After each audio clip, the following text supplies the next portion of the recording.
Dumelang ma-Afrika, re le amogela to another episode of Rise. In a statement made in 2013, Trevor Manuel, who was then minister in the presidency, said that our country has almost the same number of people living in informal settlements now as we did in 1994. Informal settlements, that's what we're talking about today. And of course, as per usual, I'm joined by my beautiful co-hosts. So, Lebo, 90% of the Rise Young Women's Clubs are actually located in informal settlements. Why is that? Well, Khomotso, many of the young women in informal settlements are most affected by a number of things, mainly HIV and AIDS. And the second one is, the poverty related with living in informal settlements. A number of people who come from informal settlements are also disconnected from families. Ne? So if mhlawumbe ubuya kude or ekaya, like akuna kaya, like we will see with some of the young women, is the fact that that environment is where you come to. Sometimes it lacks even the basic necessities as toilets, etc. A number of young women are not even linked to opportunities zokuthola umsebenzi or furthering their career. And therefore, our aim is really to create these young women's clubs to become a protective and a supportive structure for young women who are mostly marginalized. And what about you guys? What's your experience when it comes to informal settlements? You know, I did a lot of community theatre in several informal settlements, and it was based mostly at schools. And at first, when you get there, you find it interesting because it's a culture so different to yours and all of that. But then it hits you that these are people's realities. And the inequality is what struck me the most. And I'm wondering, Khorililo, with your experiences when you went there, don't you realize the inequality and doesn't it disturb you? I think we can't just hold government accountable and responsible alone. So I think that as individuals, and as well as the women in the Rise Young Women's Clubs, like we need initiatives to try and address the issues of either access or poor infrastructure or educational systems. We need to come up with our own structures to address the issues within our own communities. But how do you suggest that is done, Nico? Because housing is a basic right. Yes. So when you don't have bricks and mortar, when you have been promised a house, when you are in an area, and your mother is unemployed and your entire family is staying there. I mean, I don't come from an informal settlement, but where in fact, when you are older, because in fact, there is a lot of people who either rely on the government because they don't earn enough or they can't get a bond, they can't just afford it. A lot of people who come and stay in Alexandra are staying there because of apartheid architecture. You know how Hola very little money, and Alexandra is the closest to Sandton. In fact, Alexandra is in Sandton. You will stay in Alexandra because it will save you transport money to get there. So how much are we saying, but individuals must? Where are we saying there are some basic provisions that must be But what I want to ask is that, are you entitled to that house, though? You are. It's a basic human right. When you are basically saying, should people be dependent? I am saying, let government, like some developments, must create an enabling environment. I'm not saying give it for free. And I am saying there are a lot of people, rather than ailo renta garage, ka 600 ranta, mo jartenya mastensi. If we were to put those structures in places where people could rent them from government and they are properly maintained, then even government will get revenue from it. But is it really enough to just upgrade informal settlements? Because I don't think that's where the core of the problem is. And I'm hearing a lot of you speaking about outside help coming in or government doing something. We depend on other people a lot, Rona, as human beings, and especially as South Africans. If I didn't get it, I would be in an informal settlement. For it. Shouldn't we be establishing and encouraging culture? Yes, you are here. This is your point. condition. To a point. No. Let me make this point. It's very important because some of the informal settlements, our government now, like I'll tell you in Ekurhuleni, for example, okay, where I was shooting some videos for the city of Ekurhuleni and the Africa Center for Cities, where government does provide basic services. So it's like, it may not be like, here's a house, but I think everybody's entitled to clean water. Everybody's entitled to functioning toilets that are not out in the bundus without walls. Those are the kinds of services that in the meanwhile, and everybody should have access to sanitation and to schooling. All cities are being burdened with excess migration that they just cannot cope with. Yes. So that's the, so it's not just like, where's these people coming from? They must go back. There's no work in the rural areas, and that speaks to underdevelopment. Why is it that people are not encouraged to exist for themselves? It's because they cannot make a living, and so they come to the city, and the cities are bursting. There's just not even nearly enough space for everybody to be able to be accommodated. But at the very least, we could at least provide some services.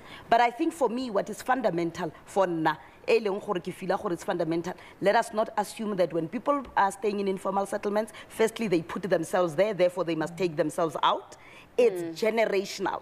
Let us not ignore the fact that apartheid messed us up generationally. And it's going not to continue. Only one person. It's going, and it's going to continue, unfortunately, for quite a while. Anyway, morago ga papatso, re bua le Juanita Brown, le Mpumi Sithole, two women who are here to share their personal experiences of living in informal settlements. Lesekela ya gope.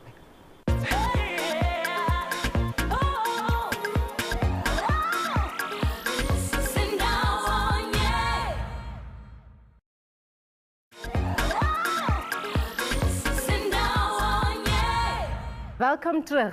Team ya rona ile ko East London. Ya bua le Juanita Brown, a 26-year-old Rise Young Women's Club member ko Preferville. Are boneng he. Stuff growing up here, using alcohol and drug abuse, it's the most popular thing here.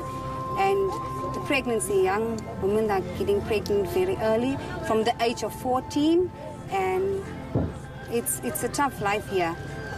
For me, I want to be a positive role, playing a positive role in the young people's life.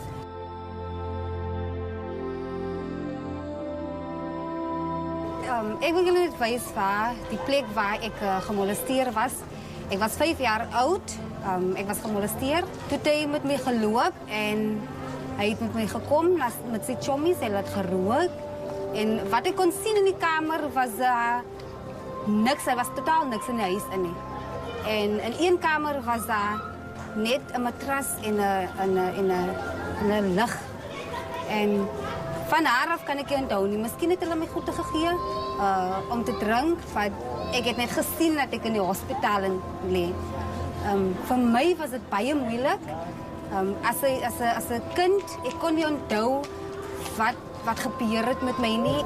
En ik sta nu hier voor het huis waar het gebeurt. Het maakt me net zeer om elke dag even voorbij te lopen en te zien. En voor mij, ik wil jong meisjes moet doorgaan wat ik doorgegaan heb.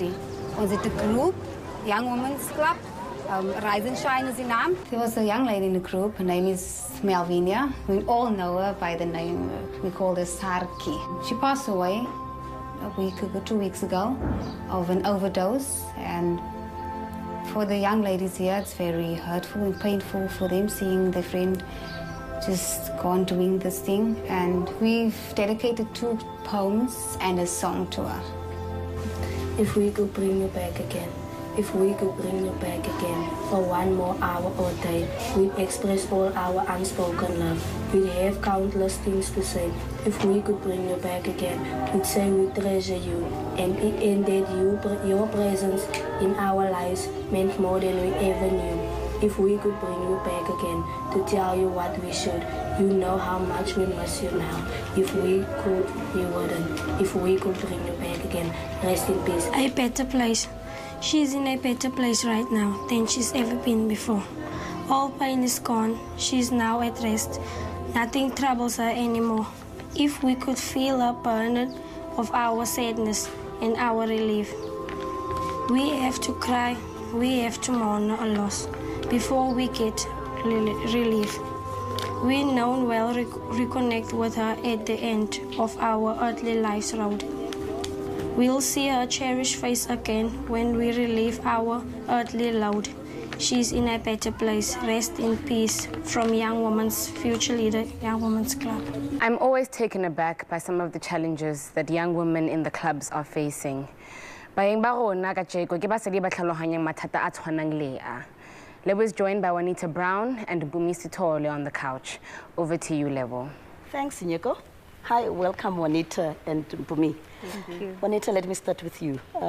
Obviously, when you took us around Pefferville, it was a very difficult time for you and your club members. You had just lost one of your young girls, and our condolences here to you and your club members. So, how do some of the challenges that young woman went through in your club make you feel about life in Pefferville? With the group that are there, the young women's group that I'm chairperson of, it's difficult to get them together, even for a meeting. A meeting, it's very difficult. With the drug abuse and alcohol abuse, mostly they are all over the place. So I've got a question to both of you. You both shared with me that you are parents. You've got 4 kids, and Mpumi, you've got 2 kids. But as a young child, you also grew up in an informal settlement. What are just some of the challenges of either being a child in the informal settlement or bringing up children in an informal settlement? I think the lack of infrastructure, the fact that you just go into this open land and you want to make a life, you want to have roads, you want to have water, electricity, the basic necessities that one requires to be able to live. And I can't imagine today how I would actually put my kids in that situation and how would I expect them to actually survive on a day-to-day basis. So that for me was a huge challenge. And the fact that it's, as a child, it's difficult for you to understand that why are my circumstances like this, you know? You expect your parent to be able to provide for you. Okay, and what about you, raising 4 kids in Pefferville? Living in a place like that with a lack of poor water, no electricity. Sometimes, even for a small child, a baby, to raise a kid, a baby in such a state, it's not healthy. Yeah. Okay. It's not healthy. Yeah, but communities are about the people that are there and the friends that we make and the life that we lead. So maybe let's talk also a little bit about some of the things that you liked about living in your community. Of course I have good memories. I think that's where my character was built, because that was, for me, it was a transition getting into being a young woman. You know, you become the child of the community, you know, so there's a mukuku here and a mukuku there. They're very close. So when so-and-so is shouting, you know that they're being shouted at, and already you know how to get your story together. So it sort of brought the communities together. We became a family. I think for me, those are relationships that I will always treasure, that I will keep, because we shared that commonality. We shared the fact that we found ourselves in this area and we had to thrive. Yeah, great. I mean, you inspire me. I like when you talk about that building your character, because I'm sure you've got just so much resilience by just things that probably you were not even aware that you were learning. But Juanita, I want to come to you, because you've taken this initiative and you are, you know, mobilizing these young women. Yes, there are difficulties. What do you think you want to achieve as young women in Pefferville? What do you think the Rise Young Women's Clubs are going to make a difference, or your club in particular, in that community? Well, for me, firstly, I tell my the ladies first, education is the most important thing. You have to finish your school. That's my dream. I didn't finish school. I got grade 10. And my dream is to finish school. Now, coming to you, Mpumi, do you go back to Vlakfontein and give back or do any work there? Do you still have connections with Vlakfontein? I have 2 young girls that I sponsor, either take them through a college or just be available for whatever they may want to talk to me about. What are just some of the things and the services that you think, could be available to those communities to make those communities at least be a much more nicer environment for yourselves and your kids living there or anybody else living there? I think from my side, I would say resource hubs, a resource center where the young ones can go to and get information and get exposed to what's happening in the world, because that's the only way you learn and find out what's out there, and that becomes your inspiration that I want to be that when I grow up. Yeah. And for you, Anita? For me, more activities to keep them busy. The kids in Pepperville are so vibrant, they're so energetic. Yeah. To keep them away from the drugs and alcohol, even the gambling. I'm just so inspired by speaking to you, and I just wish that all of your dreams of furthering your career, of doing amazing work in Pepperville could actually just, come to fruition. And I wish you all of the best in your own lives and in the lives of your communities. We are now going to a break. Don't go anywhere.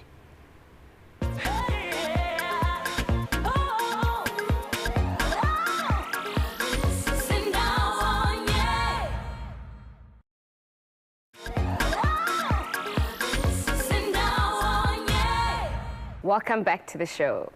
I wonder what realistic changes the clubs can bring to the communities. I do wonder about that as well, Nyeko, because just looking at the insert that we watched, and Juanita's story is it's so not just touching, but it's so symptomatic of too many women and too many children in this country and in our communities. And I reflect back to the kind of community that I grew up in, where people were much more active and closer. And both of them also say, yes, we do also have some good memories, because children play and people laugh and life has to go on. Yeah. So from the perspective of Soul City, there's the ideal, there's your ambitions and hopes about what the young women's clubs will achieve in these communities. But realistically, really, what are the low-hanging fruit that you're hoping to get to? Well, I think just the fact that but together, like they are not working alone and acting alone, is actually, quite a big thing. Because often kulendawo ezinjena you really feel isolated, ne? Unengane, you don't even trust ukuthi ungabashiya nobani. So that could be an issue. They could also start saving together.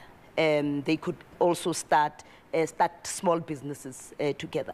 But I think what is also important, and with other work that we have done, even in Pepperville as Soul City, is that when communities are organized, and they are organized on their own behalf, it makes the job for government enough. For an example, one question I wanted to ask them is that, is there an operational and effective community policing forum in their area? Now, law structures that can be done by any community, and these young women, for an example, once they know Uguti community policing forum is kanjani, they can actually be able to make the police to account, but also link with other services.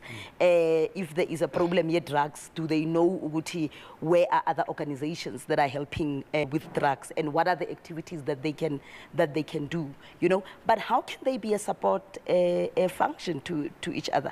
I can imagine how difficult it was to lose one club member, but I think going through that loss with each other can make it so much easier. And I think of all communities, Naming we are from a community, very little when you are acting together and working together goes very far. What is Soul City's contribution, financial contribution to these clubs? Well, the financial contribution is not hard cash in the main. It is resources that will help these clubs organize themselves, but also take on projects. But you must remember there's also a matching fund that we have at Soul City Yoguti. If they identify, for an example, crash, they can actually raise funds, and Soul City will match those rent by rent. But you must also remember Guti government inamanya ama services, and initiatives out there where young women business labo can go and apply. But people are really not organized, and sometimes they don't even know the information. And I think Mpumi made a very good case. If ungayazi into, it does not exist. And the more young women are networked together, is the more they can find the information and link to services. It's all lovely to say as a community and stuff like that, but sometimes you don't have that. You don't have the community supporting you at all, you know. And this is how it is, and we're not looking to break out of that cycle. It's our circumstance. Exactly. It's our circumstance, and it starts with you as an individual as well. You know what, I want to get out of this circumstance. I want a better life for myself. And I think something that we really have to emphasize on in every club, or be told to every young woman, you are enough, and you can, and you are capable. And also, like, you know, what I love about what you're just saying also is about, I was struck watching the insert about the shame of poverty. There's an inherent shame which we take on ourselves, which is also put on us. And part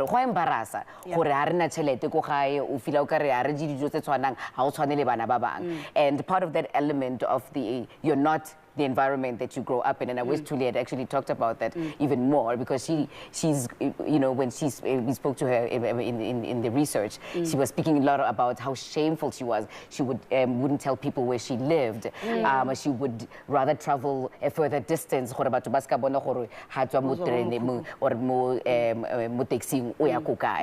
to help people get that removed. And that is all well and said, but I also think that we've got a big responsibility, and that is why we are doing these young women's clubs, to create then that supportive environment, because self-motivation is very difficult. Because if on a day, it's necessary, but if on a daily basis there is nobody you are looking up to, you know, everybody around you is having children. Your mother was also a teenage mom. Every opportunity you try and get access to, the doors are closed at you. It's easier to give up. So I'm also saying, if we want young women to believe in themselves, we also need to build structures that believe in them. And I think right now, there's very few and far between that do that.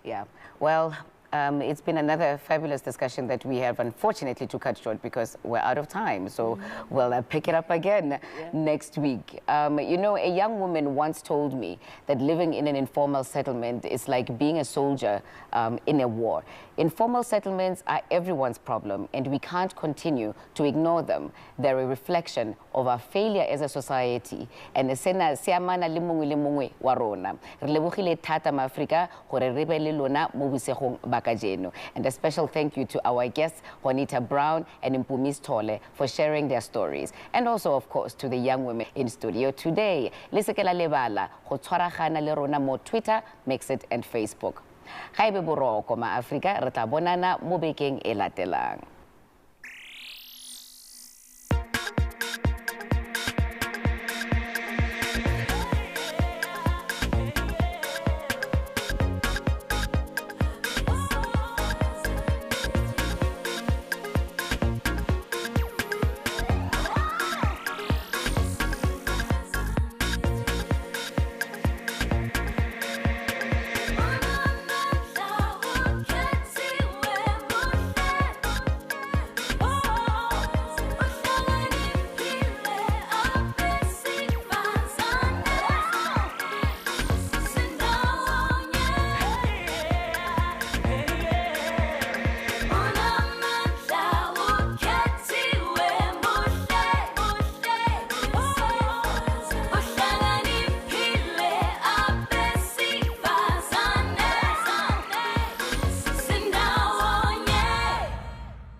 Woof, woof.